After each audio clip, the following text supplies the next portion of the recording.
Grand angle consacré à Jane Birkin et Serge Gainsbourg, un couple iconique au printemps 1968. Leur histoire d'amour mettra le feu aux 60s et à la France en formant une famille atypique et frondeuse. Le couple fera éclater les frontières du genre féminin et masculin.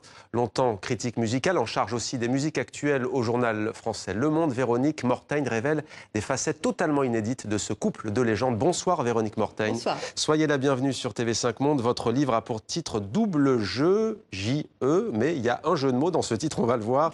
C'est aux éditions des Équateurs. Alors peut-être d'abord pour celles et ceux qui nous regardent et qui ne savent pas grand-chose de ce couple iconique, comment est-ce qu'ils se rencontrent à l'époque? Alors Serge Gainsbourg et Jane Birkin se rencontrent par le miracle du cinéma, puisque Pierre Grimblat, qui est metteur en scène à l'époque et publicitaire, connu, va chercher à Londres une jeune actrice pour un film qu'il va appeler Slogan. Et il ne trouve pas, il cherche à Londres, il cherche à Berlin, il cherche partout, etc. Il ne trouve rien. Et finalement, le dernier jour du casting, il trouve une jeune fille qu'on a entreaperçue dans une scène très dénudée dans Blow Up d'Antonioni, qui s'appelle Jane Birkin, qui est la fille d'une actrice célèbre et qui est très jeune.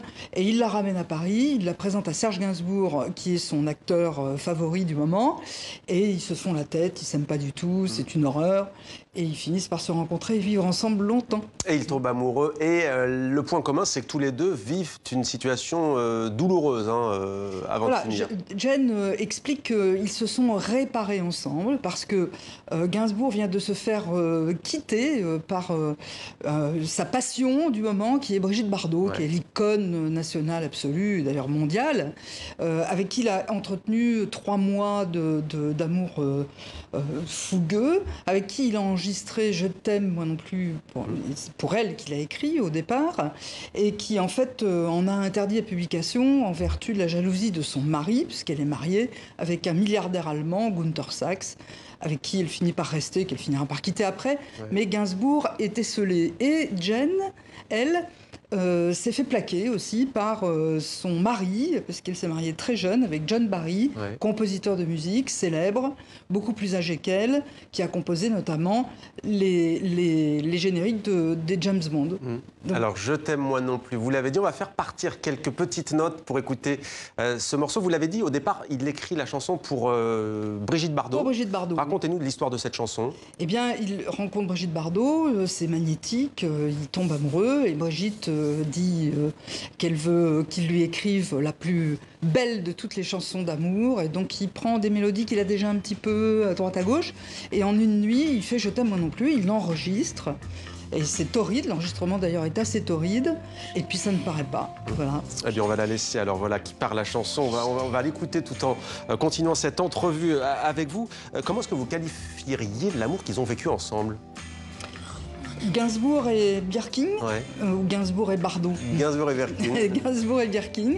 Eh ben, à l'ombre de Bardot, pour commencer, parce que rue de Verneuil, là où il vient d'acheter la rue de Verneuil, qu'il a repeint en noir parce qu'il est quand même en deuil de cet amour, entre autres, il y a quand même des photos de Bardot partout, quoi. Et Birkin, la première fois qu'elle le rencontre, elle va chez ses parents, les parents Gainsbourg, et il donne un interview à un journaliste, il écoute Je t'aime moi non plus, version Bardot en boucle. Et donc, elle est d'abord à l'ombre de cette passion lumineuse, parce que Bardot fait que Gainsbourg accède à cette lumière. Et puis ensuite, ils ont un amour, une collaboration artistique extrêmement profonde, avec beaucoup de jeux de miroir et beaucoup de masculin-féminin qui s'imbriquent et qui font ce cocktail, cette alchimie absolument incroyable, qui dure jusqu'à maintenant, parce que quand même il y a quelque chose d'extraordinaire, c'est que Birkin continue à porter l'œuvre de Gainsbourg, c'est très rare. Alors justement, on va revenir sur ce double jeu de miroir, mais vous dites que si Serge Gainsbourg s'est comporté en Pygmalion, Jane Birkin a été bien plus qu'une muse, comme on la présente souvent. Qu'est-ce qu'elle lui a apporté au juste?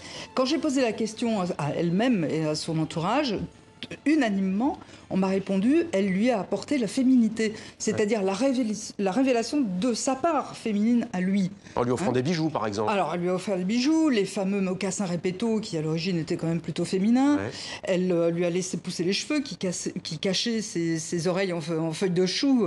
Parce que tout le monde, quand elle l'a rencontré, tout le monde disait que Gainsbourg était laid. hein, donc il passait pour quelqu'un et lui-même se trouvait laid.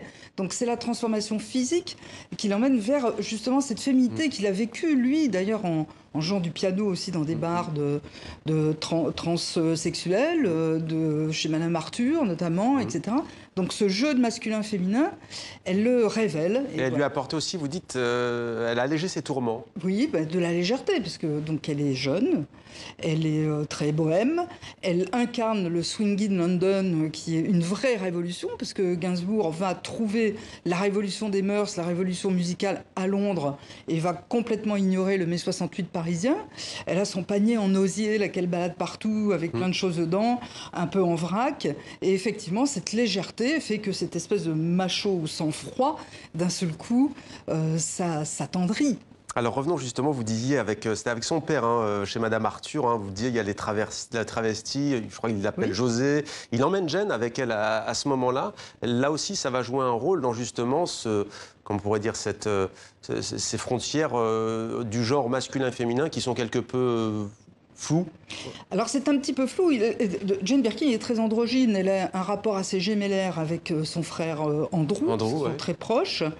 Et Gainsbourg, ce qu'on ne sait pas toujours, Gainsbourg est jumeau. Il a une jumelle, Liliane, qui ne vit pas en France à l'époque, qui s'est mariée et qui vit au Maroc, mais qui est quelque chose de quand même très constitutif. Hein. Donc il y a comme ça un rapport de gémellité comparé qui est très important. Rapport de gémellité, et il y a notamment la couverture du livre, hein, cette photo. Vous avez cité le film tout à l'heure, il me semble, c'est Slogan. De Pierre Grimblat. Racontez-nous ce que dit cette image.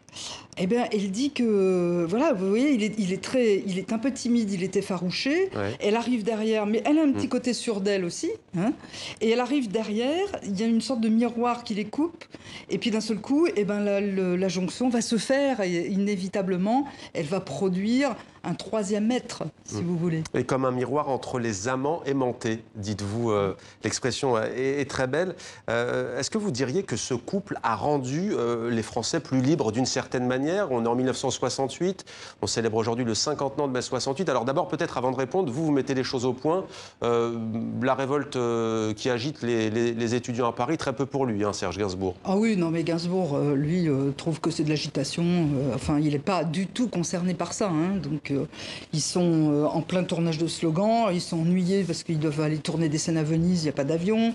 Enfin, les pellicules n'arrivent pas, donc tout est compliqué. Mais il n'est pas concerné par ça, hein, politiquement parlant. Il est très loin, lui, il est dans d'autres révolutions. Il y a des révolutions artistiques, comme je disais tout à l'heure. Et ça, là-dessus, elle l'aide énormément, puisqu'elle va l'amener au cœur de ce Londres effervescent. Alors c'est évident.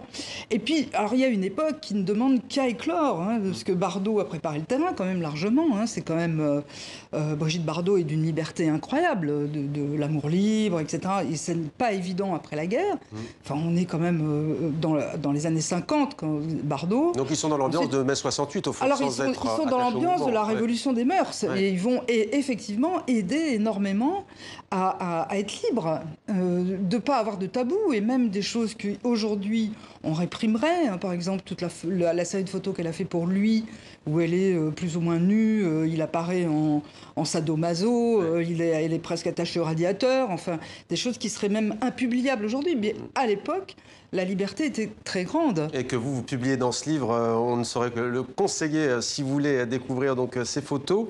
Un couple qui naît donc en 1968. Alors, on a parlé de la chanson « Je t'aime, moi non plus ». Vous êtes allé voir aussi Lou Doyon notamment, Régine aussi. Alors là, personnage central, dites-vous, Régine, je vous vois tout de suite ouvrir les grands yeux. Elle dit quand on appartenait à Serge, c'était compliqué. Et oui, parce qu'elle explique que Serge l'a fait chanter Régine. Ouais. Et il l'a fait chanter parce qu'il trouve que, en dehors du fait qu'ils se sont rencontrés dans les boîtes quand elle était toute jeune, et lui aussi, il trouve qu'elle a une voix similaire à celle de Fréhel, la grande icône de la chanson réaliste française, et qu'il adore, et qu'il a rencontré une fois par hasard quand il était écolier dans la rue, et ça l'a complètement transporté. Et quand il répète avec Régine, ou qu'il lui propose un titre, etc., elle elle raconte ça, et elle a l'impression de lui appartenir complètement. Ça dure des heures. Ça dure des heures, c'est scénarisé, il faut voir un film, en parler, etc. Donc c'est vraiment quelque chose de l'ordre du sacré, quasiment, que de trouver une interprète. Il l'a fait avec Juliette Gréco, avec Zizi Jeanmaire, avec beaucoup de femmes. Et ensuite, par la suite, avec Catherine Deneuve, enfin toutes les actrices. Adjani, qui l'a fait chanter. Et il y a une sacralisation comme ça qui trouve son paroxysme aussi dans la voix de Jen, très, très aiguë, très enfant de cœur, qu'il fait monter, monter, monter jusqu'à ce qu'elle en pleure. Donc c'est vraiment quelque chose de très profond. Qu'on voit d'ailleurs dans son disque Melody Nelson. Melody Nelson, hein. Oui. Elle joue de ses deux voix. Vous disiez tout à l'heure que sans elle, sans Jane Birkin, il n'en serait pas là aujourd'hui. Au fond, ce qui est fort aussi, c'est qu'ils ont continué à se fréquenter des années après leur séparation. Mais plus au-delà de ça, c'est-à-dire qu'après leur séparation douloureuse, très douloureuse pour lui surtout, ouais. Où il était très, très atteint, il a composé des chansons magnifiques. Il a dit à Jen, je vais te faire un disque, etc. Il dit non, mais je ne mérite pas, et tout, etc. Mais oui, il a composé parmi ses plus belles chansons pour Jen après leur rupture, alors qu'il était déjà, lui, par ailleurs, avec Bambou, et enfoncé dans un processus de destruction totale qui était le Gainsbourg, ouais. Qui va jusqu'au bout du négatif. Et les deux sous chic, etc. sont des chansons magnifiques qu'elle a chantées en interprète. Et pour moi, être interprète, c'est aussi être artiste. On est auteur-compositeur, c'est très bien, mais interpréter, c'est formidable. Et d'ailleurs, Gainsbourg a eu des interprètes de génie.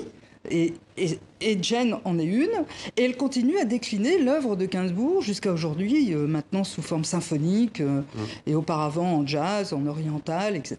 Et donc qui fait qu'il est toujours vivant, toujours. Alors qu'il aurait fêté ses 90 ans, on le sait. Merci beaucoup Véronique Mortaigne, Double Jeu, édition Les Équateurs.